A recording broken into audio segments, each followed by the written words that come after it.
आता पुढची बातमी राज्यातून आहे जरांगींची। 30 मे पासून कडक आमरण उपोषण करणार असल्याची घोषणा जरांगे पाटील यांनी केली। एकतर माझा किंवा सरकारचा तुकडा पडेल, उन्हामध्ये बाज टाकून आमरण उपोषण करणार असं जरांगे पाटील म्हणाले। मराठा कुणबी मंत्रालय स्थापन करायला इतका वेळ का, असा सवाल त्यांनी उपस्थित केला। फडणवीस 100% आरक्षण देतील असं सांगून संभ्रम निर्माण करण्यात आल्याचं सुद्धा जरांगे पाटलांनी म्हटलं। आपल्यासोबत बोलण्यासाठी स्वतः पाटील आहेत। पाटील, काय सांगा, तुम्ही अशी कठोर भूमिका का घेतली? काय ते वारंवार विनाकारण खोटं बोलायचं आणि ते शब्द फिरवायचे, फालतूपणा सरकारनं जाणून बुजून समाजाशी करायचं। एवढा मोठा मराठा समाज त्यांच्या पाठीशी उभा राहतो, मतं देतो, सत्तेवर आणतो। त्या मराठा समाजावर राहून राहून अन्याय करायचा, त्यापेक्षा एकतर आरक्षण आणि मागण्याची अंमलबजावणी दे, तर आम्ही तरपडून मरताना बघा। आम्ही माझ्या समाजाच्या लेकरावाळासाठी मी जीवाचा रान करून घ्यायला तयार। मराठा समाजाने फक्त शांत राहावं, शांततेत कायदा सुव्यवस्था बिघडल असं काही करायचं नाही। मी खंबीर आहे लढायला। एक गोष्ट मात्र ती खरीच आहे की मराठा समाजाचं लेकरांना अन्नसुद्धा गोड लागणार। कुठेतरी हे सरकार आंदोलन तुमचं मोडीत काढण्याचा प्रयत्न करू शकतं असं मला वाटतं। घंट्या आंदोलन मोडीत काढी देते, एवढं सोपं आहे आंदोलन मोडीत काढणं? सोपं आहे काय? विश्वास ठेवणं माझं जबाबदारी।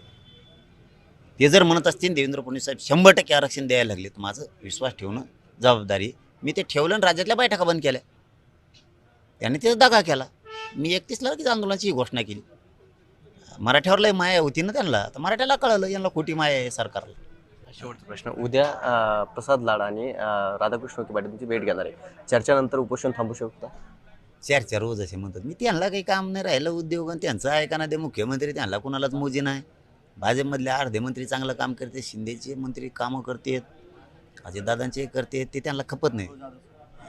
भाजपमधले बी करतात ना, त्याला कुठं खपतं, जळतं लय ते। ही रिअल परिस्थिती आहे, त्याला काम करायचं नाही, मग ते आपल्या इथे चर्चेला गप्पा आणतात। मराठ्याला येड्यात काढायचं त्यांना, त्यासाठी येते ते अन्याय करण्यासाठी मराठ्यावर। मी अन्याय होऊन देत नाही मराठा, येऊ द्या, आले काय होतं ये। कॅमेरा पर्सन संतोष शिरसाटसह विजय जिडे, अंतरवाली, सराटी। तर आता 30 मे पासून जरांगे पाटील हे उपोषण करणार आहेत।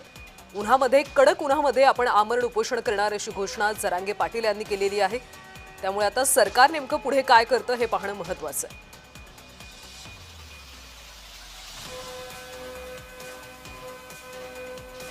या आंदोलनावर राधाकृष्ण विखे पाटील यांनी काय प्रतिक्रिया दिली तीही पाहूया। खरं म्हणजे मी जरांगे पाटलांच्या संपर्कात आहे आणि त्यांना विनंती केलेली आहे। आरक्षणाच्या संदर्भातला जे मुद्दे त्यांनी उपस्थित केले, त्यामध्ये विशेष करून या सगळ्या विषयामध्ये आपले राज्याचे मुख्यमंत्री माननीय देवेंद्र फडणवीस साहेब हे अतिशय सकारात्मक आहे। मागे मी एकदा या संदर्भात मी असं वक्तव्य केले आणि अनेक वेळा बोललो मी की ते मुख्यमंत्री असताना मागच्या काळामध्ये 14 ते 19 मराठा समाजाला आरक्षण दिलं, ते सर्वोच्च न्यायालयापर्यंत टिकून राहील। तसे प्रामाणिक भावनेनं राज्यातल्या मराठा बांधवांनी काढलेले जे मोर्चे आहेत, त्या सगळ्या भावना लक्षात घेऊन केलेली कार्यवाही, दुर्दैवानं मधल्या काळामध्ये जे महाविकास आघाडी सरकार आलं त्यांच्या निष्क्रियतेमुळे ते आरक्षण गेलं। नंतर पुन्हा एकदा तो आपल्या सरकारनं माननीय मुख्यमंत्री महोदयांनी प्रयत्न सुरू केला,